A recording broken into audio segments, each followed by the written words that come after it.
नमस्कार, मैं हूं आलोक मेहता। एडिटर साई में आपका स्वागत है। हमारा अनुरोध है कि आप एडिटर साई देखें, लाइक करें, सब्सक्राइब करें, अपने मित्रों को, ग्रुप्स को फॉरवर्ड करें और उनसे भी आग्रह करें कि वे भी सब्सक्राइब करें, ताकि अधिकाधिक दर्शकों तक नियमित रूप से हमारी बात, हमारा वीडियो, हमारे विचार पहुंचे। और विचार ही नहीं, नए तथ्य, पुराने तथ्य, कई ऐतिहासिक तथ्य, उसकी भी चर्चा होती है और भविष्य की दृष्टि से भी आगे भारत और विश्व किस दिशा में जा रहा, आ रहा, सामाजिक, आर्थिक, राजनयिक, सांस्कृतिक, उस विषयों पर आपकी राय भी मिले, हमारी राय भी जाती रहे। बंगाल में रिवॉल्यूशन, क्रांति और अहिंसक लोकतांत्रिक क्रांति, स्वतंत्रता आंदोलन में सोचा गया था, उससे भी बड़ी एक क्रांति कहना चाहिए कि प्रधानमंत्री नरेंद्र मोदी के लिए जब हमने अभी हाल में पुस्तक आई रिवॉल्यूशनरी राज, देखिए ये हो सकता है आपने हमारे इस बारे में वीडियो भी देखा हो। रिवॉल्यूशनरी राज ये बिल्कुल चरितार्थ हो रहा है, महीने भर पहले रिलीज हुई है और अमेज़न पर उपलब्ध भी है रिवॉल्यूशनरी राज। तो अब बंगाल में क्रांतिकारी राज का शंख बज गया। प्रधानमंत्री नरेंद्र मोदी के लिए जब मैंने ये बात लिखी तो लोगों ने कहा कि रिवॉल्यूशन, ये कैसी क्रांति की बात है, आप किस क्रांति की बात कर रहे हैं। उस क्रांति हमेशा लोग मानते हैं कि कम्युनिस्टों की क्रांति होती है, नहीं, यह क्रांति मतलब हिंसक क्रांति होती है, कोई बाकायदा बम चला करके क्रांति होती है जो नक्सल या कम्युनिस्ट हमेशा कहते रहे, नहीं। भारत में आज़ादी के बाद से लोकतांत्रिक क्रांति है। मैंने उन्हें बताया कि पंचायत से लेकर के नगर पालिका, विधानसभा, संसद, यहाँ पर जो परिवर्तन होते हैं वोट के जरिए, मैं उसे रिवॉल्यूशनरी राज कहता हूँ और प्रधानमंत्री नरेंद्र मोदी ने करके दिखाया है। डॉक्टर श्यामा प्रसाद मुखर्जी ने 1951, आप सोचिए, संयोग है ना, हर बार हम 75 वर्ष की बात करते हैं। प्रधानमंत्री नरेंद्र मोदी के 75 वर्ष की बात अभी की गई, तो लगभग 74 वर्ष कह लीजिए, 75 के आए कहिए। श्यामा प्रसाद मुखर्जी ने 51 में सब कांग्रेस में विरोध करके हिंदू महासभा में भी रह चुके थे, स्वतंत्रता आंदोलन में तो कांग्रेस के साथ ही थे, नेहरू की सरकार में भी थे, लेकिन भारतीय जनसंघ की स्थापना की थी हिंदू विचारधारा के आधार पर। नरेंद्र मोदी और अमित शाह की जोड़ी ने उस सपने को साकार कर दिया जो 51 में जनसंघ की स्थापना के समय, चूंकि भारतीय जनता पार्टी तो बहुत नाम 80 के बाद आया, क्योंकि वही लोग थे, जब जनता पार्टी टूटी उस इतिहास में मैं नहीं जा रहा हूं। लेकिन बंगाल में आज जो हुआ है, क्योंकि कम्युनिस्ट और कांग्रेस पहले साफ हो चुके थे, फिनिश, मतलब 1-2 सीट इस बार भी जो दिखाई देती है, 2 सीट ले लीजिए, वो भी कृपा से कहीं बीजेपी ने सोच करके ममता को आगे समर्थन न मिले, ममता ने सोचा बीजेपी का कहीं वोट कट जाए, उस चक्कर में कांग्रेस और कम्युनिस्ट पार्टियां नाक, जैसे कहते हैं ना, पूंछ की भी पूंछ, जैसे कहते हैं जहां पर आग लगाई जाती है ना, जब जैसे हनुमान जी गए थे तो कहा गया कि भाई कहां पर, तो जैसे कहीं पर एक चिंगारी लगाई जाती है, उतनी ही स्थिति कांग्रेस और सीपीएम की वहां बची, जहां कम्युनिस्टों ने और ज्योति बसु अकेले ने लगभग 24 साल, 23 वर्ष और 140 दिन के आसपास, आप समझ लीजिए 365 में से आधा तो हो ही गया। ऐसी स्थिति में आप ये सोचिए कि उस रिजीम को, और उसके बाद जो आए और भी आए, बुद्धदेव भट्टाचार्य आए, अब उनको, उसका भी विरोध उन्होंने किया, ज्योति बसु अकेले नहीं, लेकिन कम्युनिस्ट वहां साफ हो गए।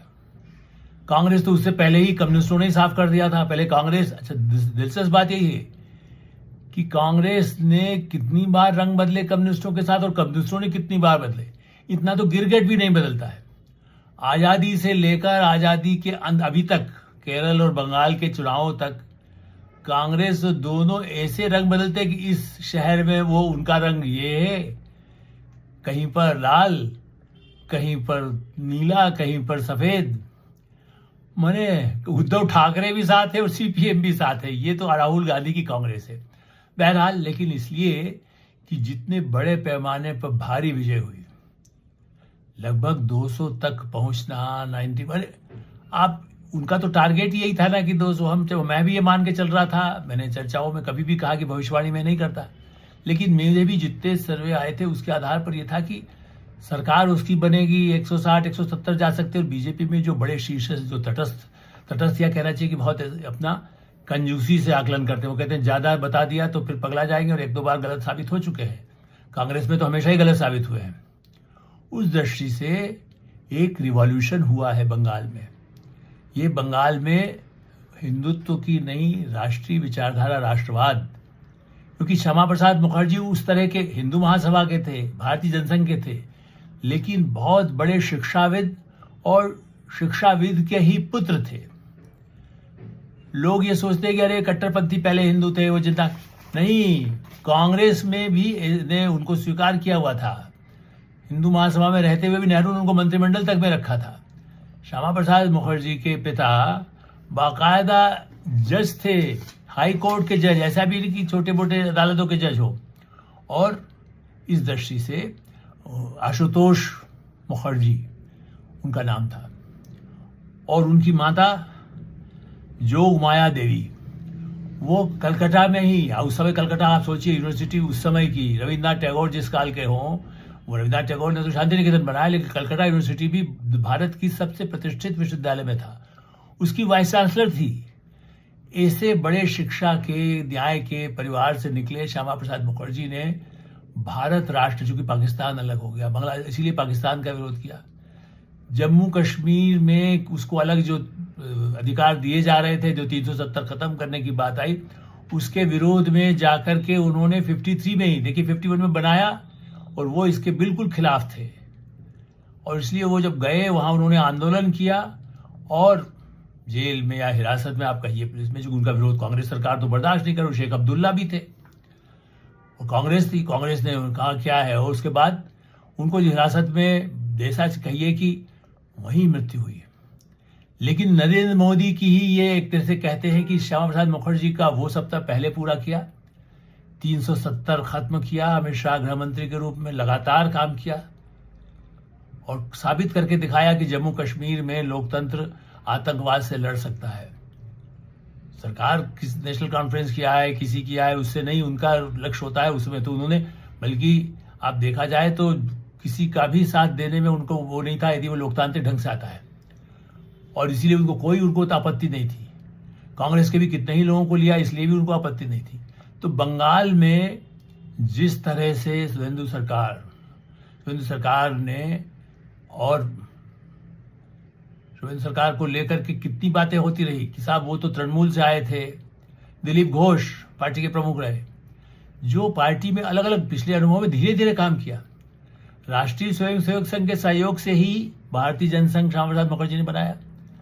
नरेंद्र मोदी और अमित शाह भी राष्ट्रीय स्वयंसेवक संघ से निकले हुए हैं। बीच में कितना हल्ला मचाया गया, संघ से अलग हो गए, संघ की बातें, भाई 370 खत्म हो गया, राम मंदिर बना दिया गया। जो दो बड़े संकल्प थे वो जिन्होंने पूरे किए, तलाक वाला खत्म किया। बंगाल जरूर, चूंकि जिस तरह की लड़ाई थी इस बार नरेंद्र मोदी खुद ही घोषित करते थे कि ये नरेंद्र मोदी को वोट आपका जाएगा। लोग कहते थे ये देखिए अस्मिता का सवाल है, बंगाल की अस्मिता, भद्रलोक। अरे भद्रलोक ज्यादा समझदार है, वो पिछले चुनाव में भी, लेकिन वो डर के, इस बार भी मैंने टीवी चैनल्स में आप यदि देखें, इंडिया टीवी वगैरह में बोला भी हूं कि सोसाइटीज में भद्र लोगों को जाकर के तृणमूल के गुंडों ने डराया, कहा कि बम से मार देंगे, गोली से मार देंगे, किसको वोट गया। वोट ये जानते हैं, इस बार जो सुरक्षा के प्रबंध थे सीआरपीएफ के, और पुलिस भी वहां की, पहले दौर के इलेक्शन के बाद पुलिस भी वहां थोड़ी सी ममता की तरफ से अपना हाथ जितना जरूरी है उतना ही रखती थी, वरना पुलिस उसके साथ। और ममता बनर्जी के असामाजिक तत्वों ने, उनके भाई बने अभिषेक बनर्जी ने, ऐसा मेरी याददाश्त में कभी नहीं हुआ कि एक सांसद रहते हुए, एक चीफ मिनिस्टर का जिम्मेदार भाई रहते हुए संविधान की शपथ ली हो। वो कहता 4 मई को अमित शाह गृह मंत्री, तुम आना यहाँ पर, देख लिया जाएगा, या जो होगा उनको जला दिया जाएगा, मार दिया जाएगा। सार्वजनिक रूप से धमकी दी। मुझे तो आश्चर्य है कि कानून के तहत वहां की पुलिस ने काम क्यों नहीं किया। बहरहाल बंगाल में ये क्रांति अपने आप में भारतीय जनता पार्टी हिंदुत्व की, और ये विश्व राजनीति में भी, आप कई लोग जो इसको कट्टरपंथी मानते हैं या कहते हैं कि पूरे दुनिया में ही कंजर्वेटिव उसका है। लेकिन जैसा मैंने कहा कि यदि श्यामा प्रसाद मुखर्जी और मोदी की पॉलिसी को यदि माने, मैं तो अटल बिहारी वाजपेयी से कई गुना ज़्यादा मोदी की सफलताओं को मानता हूँ। ये शायद उनकी पार्टी के लोग भी मानेंगे, इसीलिए मोदी को महत्व इतना दिया गया। उनका ही चेहरा उन्होंने हर जगह पेश किया। बिहार में भी नीतीश कुमार को 2-2 बार अपना बहुमत होते हुए मुख्यमंत्री बनाया, और फिर अब बाकायदा अपने उनके साथ लेकर के बनाकर अब जाकर के अपना मुख्यमंत्री बनाया। पहले उनको भी स्वीकार किया, कांग्रेस को भी स्वीकार किया, अजित पवार को भी, शरद पवार के जो कांग्रेस से निकले थे उनको भी स्वीकार किया। यदि आपका जन समर्थन है और आप भारतीय जनता पार्टी के विचार से सहमत हैं, तो बंगाल में चाहे वो ऐसे कांग्रेस से आया हुआ हो कोई, जैसे असम में हुआ, मैं उस पर चर्चा बाद में करूंगा फिलहाल, लेकिन असम में भी तो पूर्व कांग्रेसी हिमंता बिस्वा शर्मा ने रिकॉर्ड बना दिया है। वहां तो 122 सीटें मतलब पूरा साफ कर दिया है। गौरव गोगोई जो चेहरे थे, जिनकी पत्नी विदेशी हैं, जिनके और उन पर गंभीर मतलब आरोप है, उल्टा उन्होंने लगा दिया था हेमंता बिस्वा की पत्नी पर। बहरहाल तो बंगाल की यह क्रांति कम्युनिस्ट राहुल गांधी के गठबंधन के बिना, दोनों हम अपने बल पर लड़ेंगे, राहुल गांधी ने कहा था। तो बंगाल में वो अलग अपने बल पर लड़ रहे थे सब सीटों पर, और क्या नतीजा आया? अधीर रंजन चौधरी तो वैसे ही नेतृत्व से भी खफा थे, किसी उनको विधानसभा बेचारे, वो लोकसभा में जहाँ राहुल गांधी बैठते हैं वहां बैठते थे, लेकिन उनको लोकसभा से वो किया गया वंचित। अब वो यहाँ पर फिर भी यदि रहते हैं तो उनके नाम से फिर भी कुछ सहानुभूति जो वोट मिल सकता था उनके अपने इलाकों में, बहरामपुर में, तो वो रहे। कम्युनिस्ट तो कोई इक्का दुक्का बचा ही नहीं, क्योंकि उन्होंने कभी मुस्लिम करते थे, लेकिन मुस्लिमों के किसी हितों की रक्षा नहीं की। रोजगार, उद्योग, 5,000 करोड़, अब देखिए इसमें कम्युनल उसको आरोप लगाए जाते हैं, लेकिन 5,000 करोड़ रुपए आप खाली एक धर्मावलंबी माने मुस्लिम्स के जो नाम है, दूसरे उनकी जो गतिविधियां हैं, उन लोगों के लिए मैंने मुस्लिम कम्युनिटी के लिए 5,000 करोड़ रखा, और इंडस्ट्री के लिए 500, 200, 100 करोड़, मतलब इंडस्ट्री के लिए, उद्योग विकास के लिए, रोजगार के लिए पैसा नहीं है। सामाजिक सुविधाओं के लिए कुछ योजनाएं महिलाओं के लिए, इसलिए लोग, ममता बनर्जी को आत्मविश्वास था। ये ठीक है कि ममता बनर्जी अभी भी रहेंगी, प्रतिपक्ष में रहेंगी, लेकिन वो जरूर भारतीय जनता पार्टी के लिए सबसे बड़ी चुनौती भी रहेंगी। और भारतीय जनता पार्टी में मुख्यमंत्री अमित शाह और नरेंद्र मोदी तय करेंगे, लेकिन ये सही है कि उसको कितना ही यहाँ से करें, वहाँ का नेतृत्व को बहुत ही बड़ी चुनौती अगले 5 वर्षों में होगी। सामाजिक आर्थिक विकास के साथ इस तरह के प्रतिपक्ष का विरोध, जो कि ममता बनर्जी तो सड़क पर कम्युनिस्टों का खत्म करके आई थी सत्ता में, इस दृष्टि से उनका एक महत्व, इतिहास, एक क्रांति बंगाल में। और आप कहेंगे दूसरी क्रांति राष्ट्रवाद की ही, श्यामा प्रसाद मुखर्जी और मोदी की।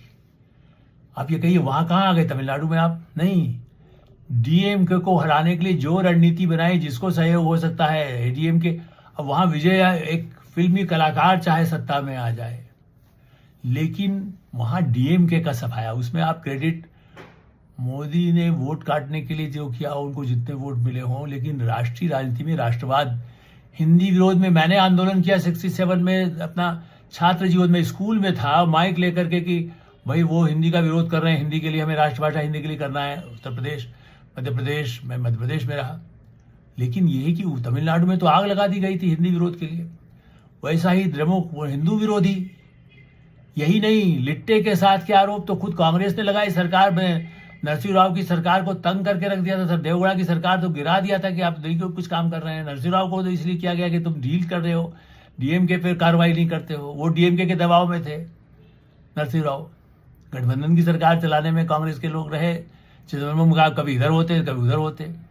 तो डीएमके को जितनी भारी पराजय मिली है, डीएमके एडीएमके पहले आपस में दान बान करते थे, अब जयललिता नहीं है तो हम भी मुश्किल लगता था कि एडीएमके आएगी, लेकिन फिर भी एडीएमके और बीजेपी और ये सब हो सकता है कि कोई ऐसी विकल्प बने यदि विजय को ज्यादा सफलता न मिले।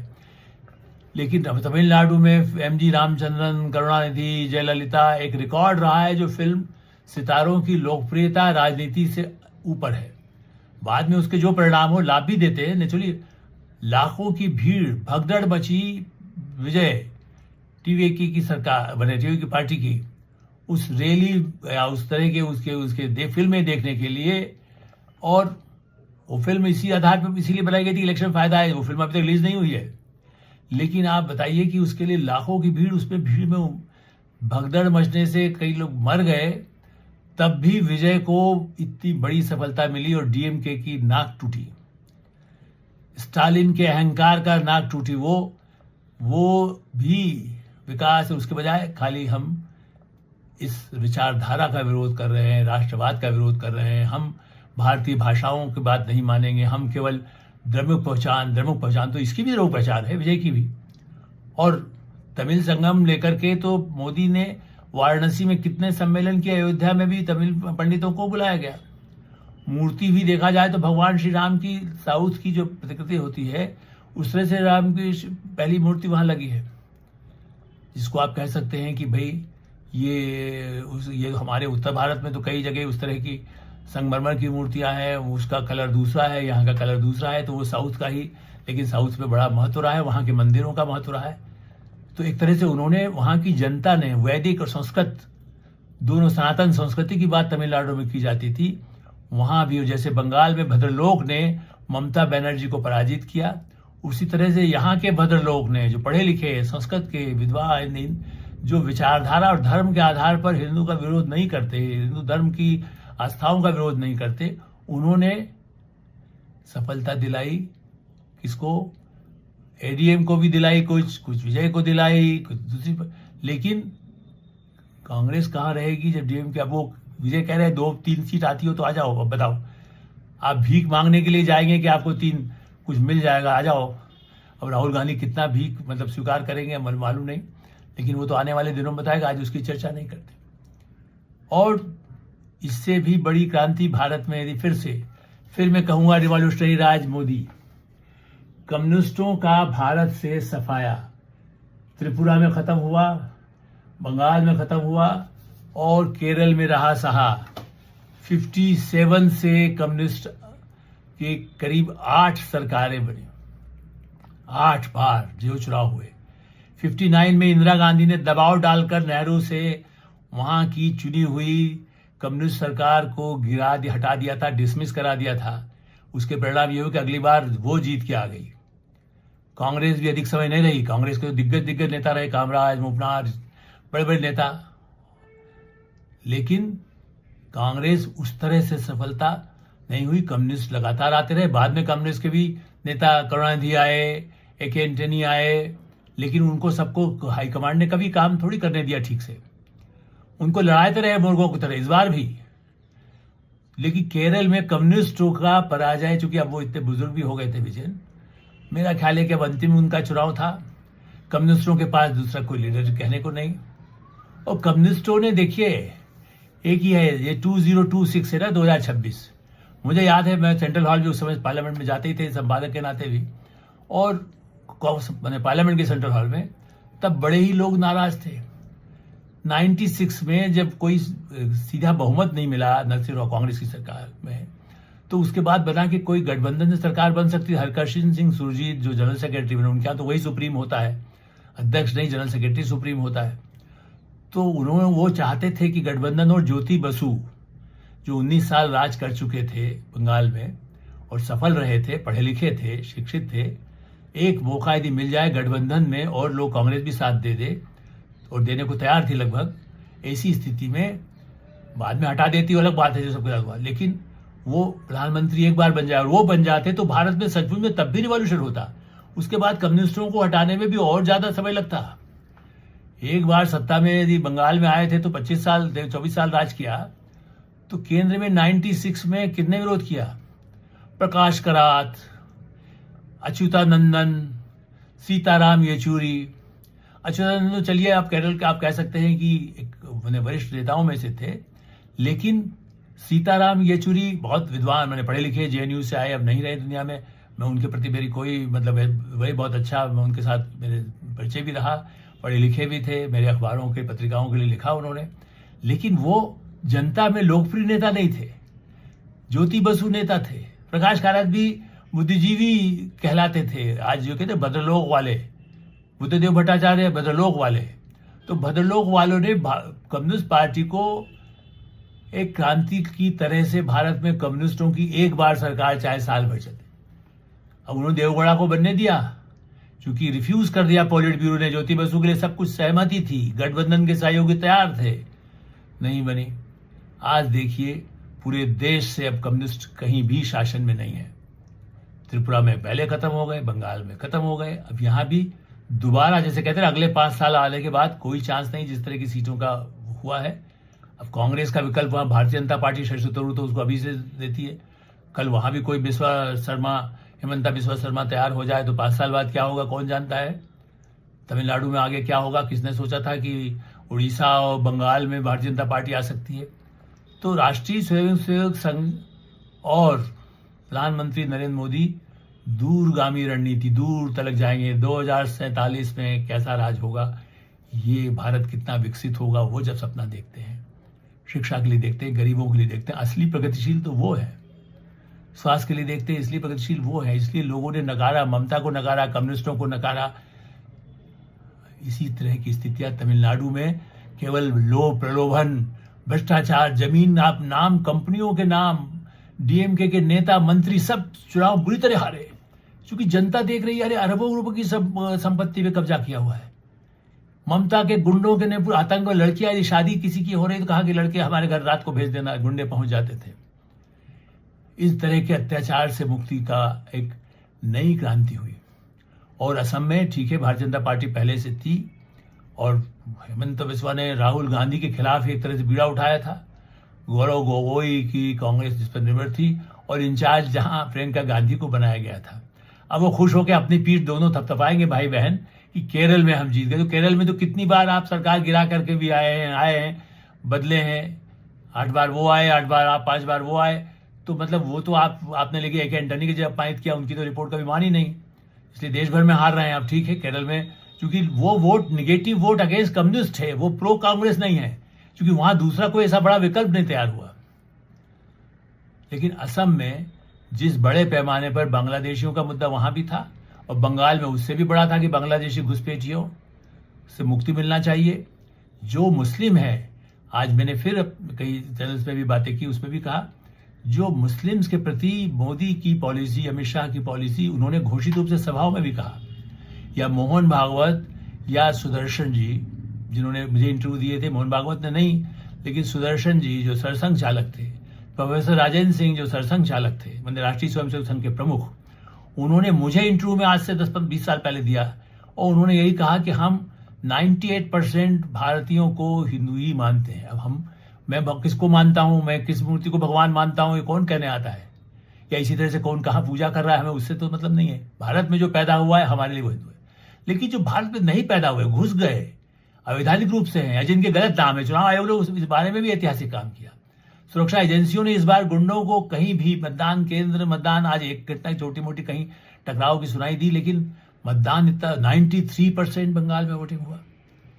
तो मुझे लगता है कि ये रियली रिवॉल्यूशनरी राज, क्रांतिकारी राज मोदी के नेतृत्व में, प्रधानमंत्री नरेंद्र मोदी के नेतृत्व में भारत में सचमुच में एक नई क्रांति आज बंगाल से हुई है। एडिटर्स में हम विराम देते हैं। आप एडिटर्स देखते रहें, लाइक करें, सब्सक्राइब करें, मित्रों को, ग्रुप्स को फॉरवर्ड करें और आपकी कोई राय हो तो अवश्य अवगत कराएं। धन्यवाद, नमस्कार।